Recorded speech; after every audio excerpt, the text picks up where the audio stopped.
grow, still can't stop it. What is up? I am Crypto Mason, and welcome back to the Crypto Mason YouTube channel. Shout out to the Gold Squad. We look for gold in every single aspect of our lives, and we always find it. Now today, we are back for another daily market update. We have some very, very bad news, or you can look at it as good news about Bitcoin and Ethereum's price action today. We've also got a bunch of XRP stuff that we're going to cover. So before we get into it, make sure that you join the new Telegram channel, okay? The Gold Squad Telegram, the old one got hacked, and now we have a new one, t.me/cryptomason with a U, M-A-S-U-N. Link is in the top of the description. Go check that out. We've been posting some stuff already in there. Go join the new Telegram. Also follow me on Twitter right there. Now, let's talk about the market. We're at $845 billion. Volume is down to 68 billion today. Bitcoin, what did I say? We dumped into a new range. This is what always happens. We crashed 5.8% in 4 hours here. As you can see, we just keep dumping into the new range. Now we're in a very scary position right here. We are below the 2017 all-time high. And I think Bitcoin has only done this once ever before, maybe in 2013, I think it was, where Bitcoin goes below the previous all-time high. And that's where we're at right now, right here. So we want to... I also saw a clip of Kevin O'Leary saying that Celsius is going to go to zero. If they do get liquidated, I don't know where their liquidation price is anymore. I think they changed it, but it was in the 18,000s.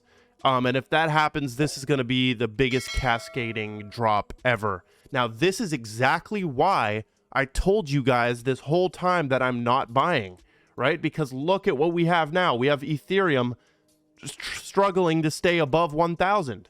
Right? Ethereum was literally at 3 figures just a second ago.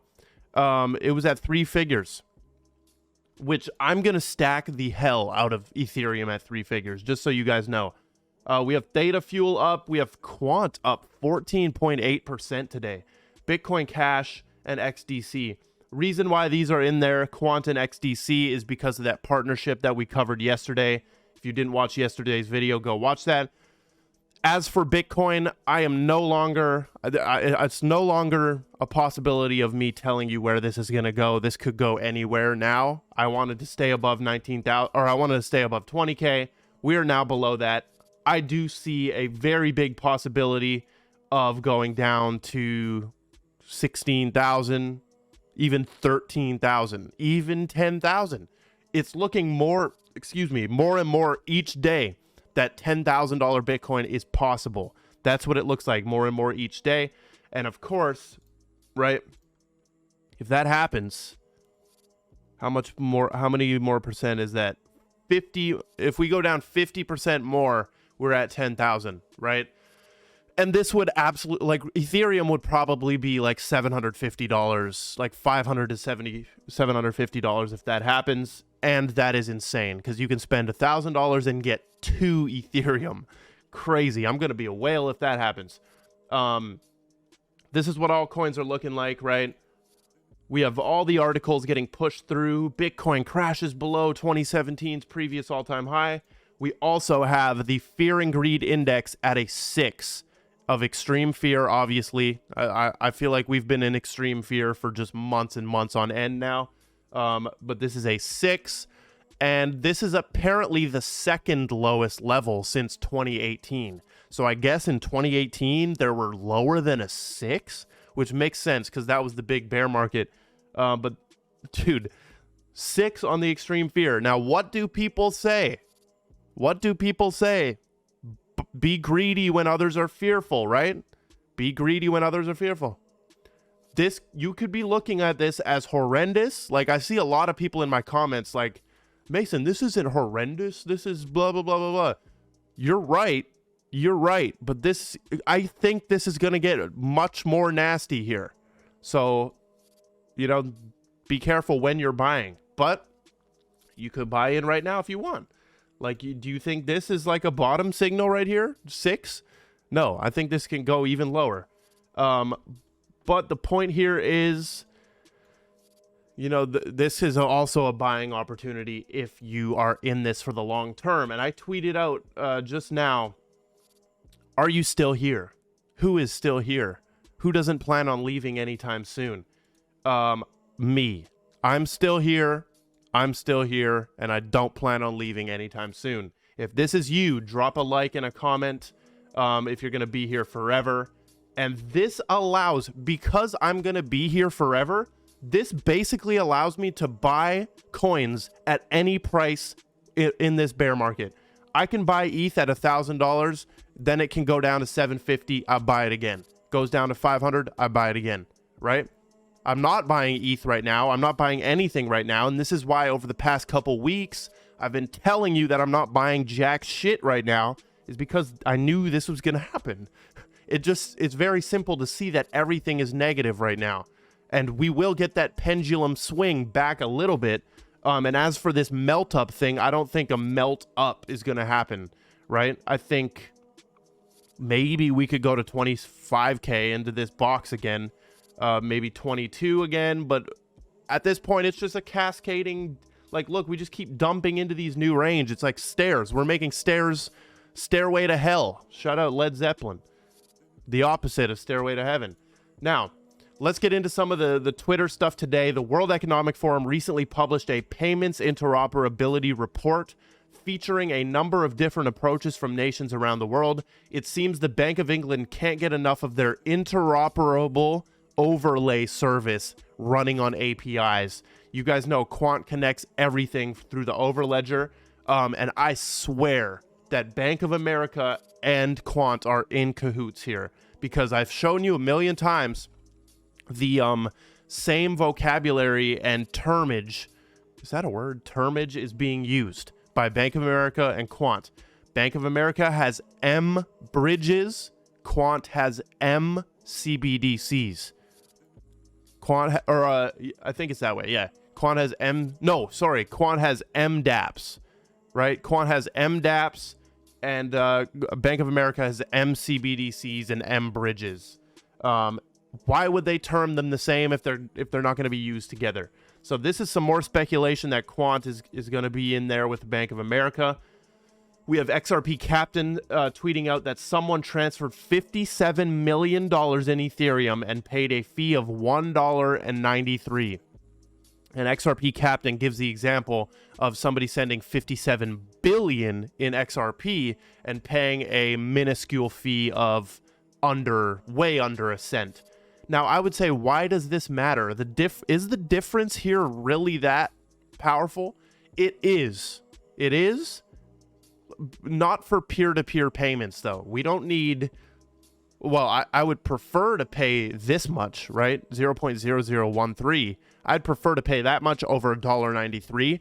But if I'm sending $57 million, I don't care about $1.93. I don't care about $50. Although the money should flow for free, right? So interesting example right there. But when we get to like... When for example, in a video game, when a door opens in a video game, actually, let's say real life, when a high security door opens in real life, that should be in a ledger. That should be a transaction in a ledger, on a distributed ledger, right? When we get to that, we can't be having $1.93 fees for that. It needs to be basically no fees, right? Now, let's move on to right here where I say I only see XRP becoming a stronger project. Really, there is nothing that can weaken it. New partnerships, expansion, and features, all while under a lawsuit by the SEC. Up only trajectory. I don't care about price, okay? What I'm saying here is that everything is just bullish. There's no bearishness on XRP except for the price. The price is the only trash thing about XRP right now. Everything else is just amazing. Everything, right? Look at this. We got Ripple fighting for regulations, new partnerships all the time. I only see this thing going up, like over the next 5 to 10 years, only up. And I'm not talking about price. Although over 5 to 10 years, the price will go up. Now, we have Jay Clayton basically saying that he believes regulation, to the extent possible, should be technology agnostic. And we know this is exactly what Brad Garlinghouse keeps saying. He says the government should not take a one-size-fits-all approach to crypto regulations. And I'm pretty sure Brad has literally said that regulation should not be technology agnostic, like in those words too. So Jay Clayton, for some reason, thinks he can go around saying this after suing Ripple and all that. Okay. We also have Sasal. A lot of people are learning about the USDC blacklist function today. What? To clear things up, Circle, the issuer of USDC, can freeze USDC in any address at any time for whatever reason.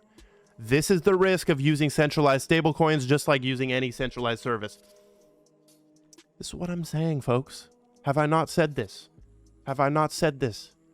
They want to see decentralized stablecoins fail. They want to see this happen. Did they get fully rid of... I don't even know what's happening with the Luna anymore, dude. But let's give an example of USDD. Look, that thing's at 96. It's literally off its peg right now. But they want to see these fail. Okay, so that they can use stuff like this. Let's see if the UROC is on here yet. Oh, it is. Wow, that's cool. Is that a different shade of blue? Why would they use a different shade of blue?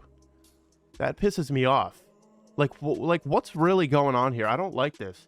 How it looks just so spread out. Is the AUDC on here yet? No. So USDC can freeze at any time. Okay. Horrible. And this is why they want these to be used, because they can freeze them if the government wants to. Now, the final little thing right here, companies list hundreds of new crypto jobs despite recent layoffs.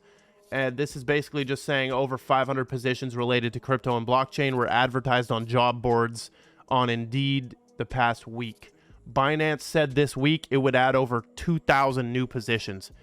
Any company that's expanding during the bear market is a winning company in my book.